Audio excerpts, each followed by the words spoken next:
महाराष्ट्र में हिंदी बनाम मराठी विवाद ने अब तूल पकड़ लिया है। मुंबई के मीरा रोड इलाके में एमएनएस के कार्यकर्ताओं ने बड़ा बवाल किया है। पुलिस ने एमएनएस के कई कार्यकर्ताओं को फिलहाल हिरासत में लिया है। बता दें कि मीरा रोड पर एमएनएस के कार्यकर्ता ने जोरदार प्रदर्शन कर रहे हैं और प्रदर्शन कर रहे कई एमएनएस कार्यकर्ताओं को पुलिस ने हिरासत में लिया है। एमएनएस ने आज मीरा रोड इलाके में मराठी अभियान मोर्चा निकालने का बड़ा ऐलान किया, लेकिन पुलिस ने इसकी इजाज़त नहीं दी। पुलिस से अनुमति नहीं मिलने के बाद से भी कुछ छोटे छोटे समूहों में विरोध प्रदर्शन करने लगे और जिसके बाद से पुलिस ने उन्हें हिरासत में लिया।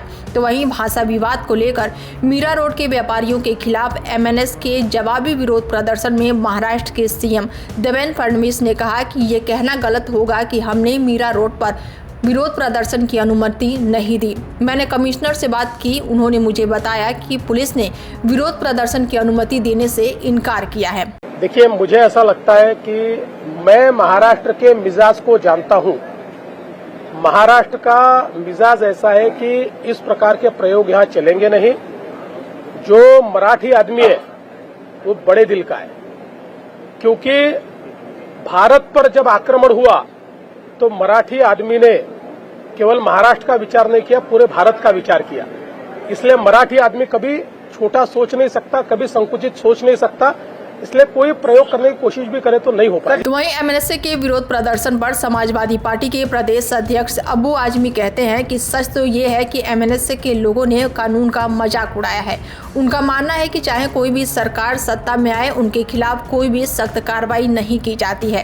पहले भी उन्होंने टैक्सी ड्राइवरों पर हमला किया और कई लोगों की जान भी ली, लेकिन कोई भी गंभीर परिणाम नहीं हुआ। हाल ही में उन्होंने मीरा रोड पर एक दुकानदार पर हमला किया। वो दुकानदार राजस्थान का था और जवाब देने में सक्षम था। अगर वो कोई गरीब रिक्शा चालक या सब्जी बेचने वाला होता तो शायद कोई उसके लिए खड़ा नहीं होता।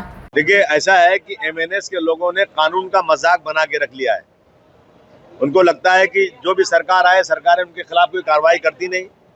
इसके पहले भी कितना इन्होंने टैक्सी वालों को मारा, यहाँ तक कि लोगों की हत्याएं हुई, लेकिन उसके बाद एमएनएस के लोग आज तक उन पर सख्त कार्रवाई कोई हुई नहीं।